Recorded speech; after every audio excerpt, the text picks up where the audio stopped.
Hi, good morning, everyone. Welcome back to the series of all about English. A proverb like இங்கே ஒரு sentence, அதாவது பழமொழி மாதிரி. A leopard cannot change its spots. அந்த சிறுத்தை மேலே அந்த புள்ளிலாம் இருக்கும் இல்லையா, அதானே, புள்ளி இருந்தால் தான் அது சிறுத்தை, இந்த புள்ளி கோடு மாதிரி. அதான் இது மாறாது, அதை மாற்றிக்க முடியாது அதால் அப்படின்னு இங்கே சொல்லியிருக்காங்க. அப்போ அதுக்கு அர்த்தம் என்னன்னா, you cannot change someone's core character or deep-seated habits அப்படின்னு அர்த்தம். அதாவது அவங்கள்ட்ட நல்ல ஊறி போன ஒரு பழக்கத்தை, அவங்களுடைய பிறவி குணத்தை நீ மாற்ற முடியாது, இல்லைன்னா அவங்களே அதை மாற்றிக்கொள்ள முடியாது அப்படின்னு சொல்கிறாங்க இங்கே. அதுதான் இந்த சென்டென்ஸோட அர்த்தம்.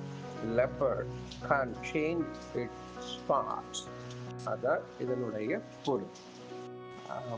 இதை இன்னொரு மாதிரி தமிழில் சொல்லுவாங்கல்ல, நாய்வால நிமிர்த்த முடியாது, தி டெயில் கான் பி ஸ்ட்ரைட்டன் அப்படின்னு சொல்லுவாங்கல்ல, அதுதான் இதனுடைய பொருள்.